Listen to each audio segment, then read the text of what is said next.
Let's talk about the bar chart. You're going to get 4 data points for every single period. Open, high, low, close. And when I say period, that means if we're looking at a daily chart, we're getting all 4 of those data points for that day. If we're looking at a weekly chart, we get 4 data points for the week.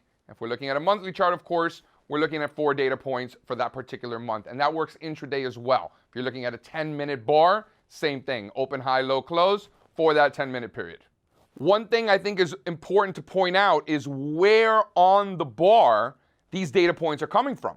So the high is pretty clear. It's the one at the top.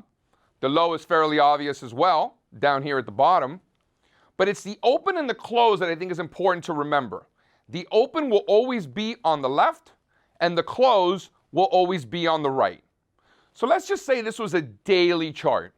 What happened on this chart throughout the day? Well, it opened at this price here, sold off and rallied throughout the day. We don't know if it sold off first and then rallied, or if it rallied and then sold off. We're not really quite sure.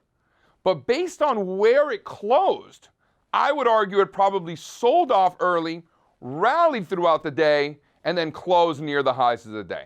That's what that bar looks like to me.